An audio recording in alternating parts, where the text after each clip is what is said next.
Assalamualaikum warahmatullahi wabarakatuh. Kembali lagi di channel Tiara KS. Video kali ini dibuat guna untuk memenuhi tugas UTS mata kuliah Filsafat Islam. Dan video ini dibuat oleh kelompok 11 yang beranggotakan 3 orang. Yang pertama ada saya sendiri, Tiara Kartika Sari, dengan NIM 2119338. Kemudian ada Mila Hidayatun Najibah dengan NIM 2119343.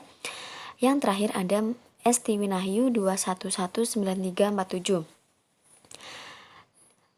Materi kali ini kelompok 11 akan membahas tentang sejarah Suhrawardi dan pemikiran filsafatnya. Langsung saja, saya mewakili kelompok 11 akan menjelaskan tentang sejarah Suhrawardi dan pemikiran filsafatnya.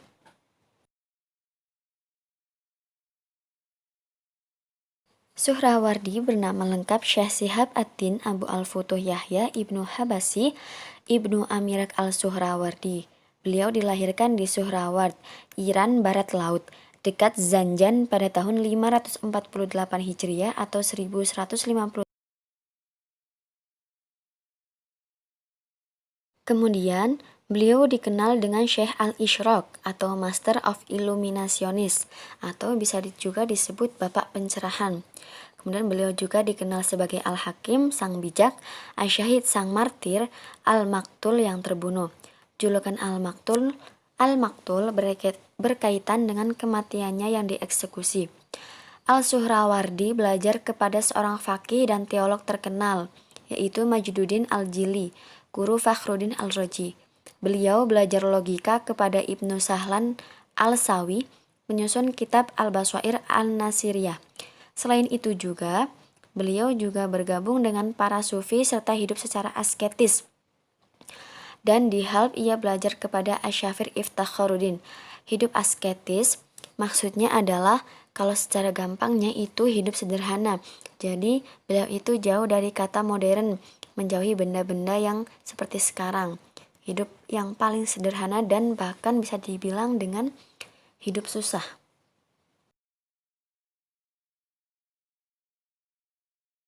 Selanjutnya, keberhasilan Suhrawardi melahirkan aliran Iluminasionis ini berkat penguasaannya yang mendalam tentang filsafat dan tasawuf, ditambah kecerdasannya yang tinggi. Dalam kitab Tabaqat al-Atibah menyebutkan bahwa Suhrawardi sebagai seorang tokoh pada zamannya dalam ilmu-ilmu hikmah. Ia begitu menguasai ilmu-ilmu filsafat, sangat memahami usul fiqh, begitu cerdas pemikirannya, dan begitu fasih ungkapan-ungkapannya. Jadi beliau itu orang yang cerdas pada masa itu, dan beliau menguasai beberapa ilmu filsafat dan sangat memahami usul fiqh.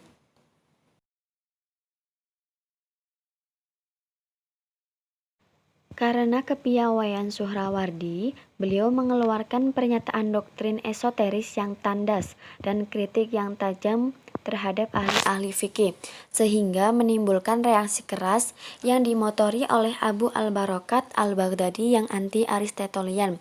Akhirnya, pada tahun 587 Hijriah atau 1191 Masehi di Halb atau Aleppo, Suhrawardi dieksekusi atas desakan fuqaha kepada Pangeran Malik Az-Zahir Shah, anak dari Sultan Salahuddin al-Ayyubi al-Kurdi. Selanjutnya ada filsafat Suhrawardi. Filsafat Suhrawardi yang pertama adalah filsafat metafisika dan cahaya dalam filsafat ilmunisasi.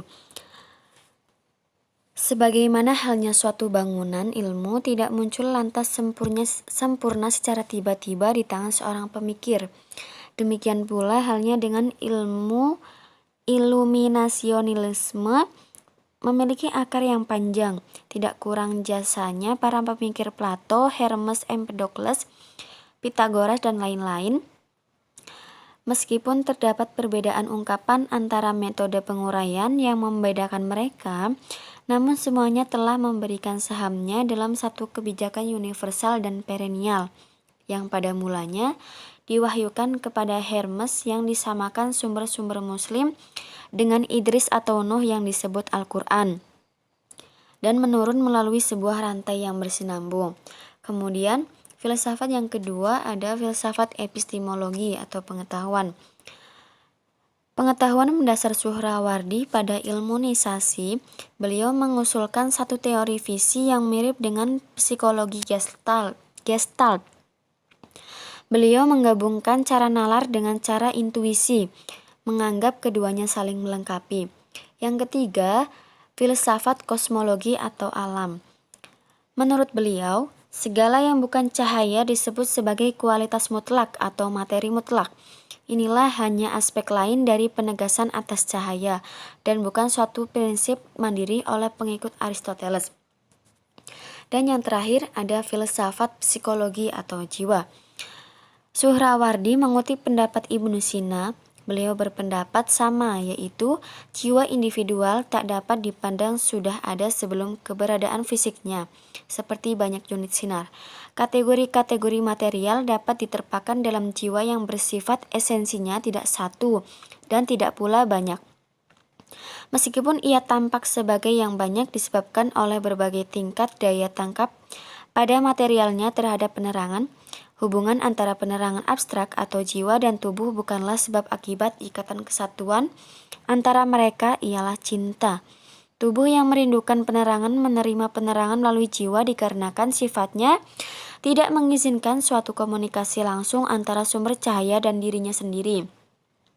Tetapi jiwa tidak dapat menyampaikan sinar yang diterima secara langsung itu kepada benda pada yang gelap karena memandang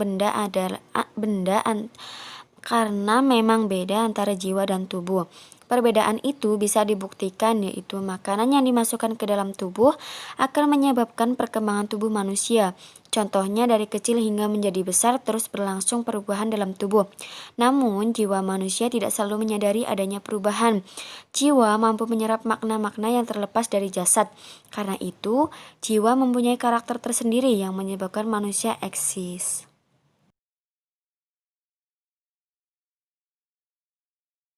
Kemudian setelah memahami tentang filsafat Suhrawardi, selanjutnya ada karya-karya Suhrawardi. Al-Suhrawardi membuat banyak karya dan dari karya-karyanya dibagi menjadi 3 bagian.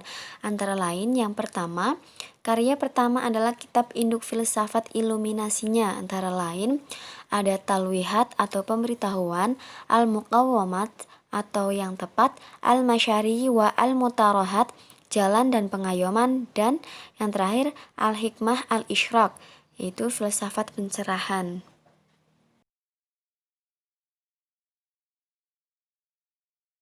Karya yang kedua adalah Risalah Ringkas Filsafat, antara lain Hayakil An-Nur atau Rumah Suci Cahaya, Al-Alwah Al-Imadiyah atau Lembaran Imadiyah, Partaunamah uraian tentang Tajalli, dan yang terakhir Bustan Al-Qulub atau Taman Kalbu. Selain berbahasa Arab, risalah ini ada juga yang tertulis dalam bahasa Persia.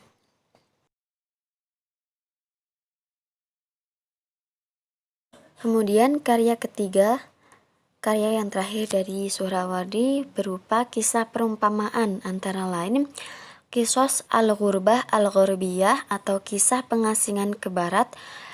Kemudian Risalah At-Ta'ir, Risalah Burung. Buku ini banyak membahas karya Ibnu Sina, ya ini kitab Isyarah wa Tambihat. Kemudian ada Auzi Pari Jibril atau Suara Sayap Jibril. Kemudian ada Aql Isur, Akal Merah. Ruzi Bajamaat Sufyan, Sehari dengan Para Sufi. Kemudian ada Fi Haqiqah At-Isyaq atau Hakikat Cinta Ilahi. Pembahasan buku ini juga tentang filsafat Masyrikiyah Ibnu Sina. Kemudian ada Fi Halah At-Tufliyah. Kemudian Lughah Al-Muran atau bahasa Semit, dan yang terakhir ada Safir Is-Simurg atau Jerit Merdu Burung Pingai. Kisah ini memiliki nilai sastra yang tinggi. Jadi karya-karya Suhrawardi kebanyakan seperti Ibnu Sina.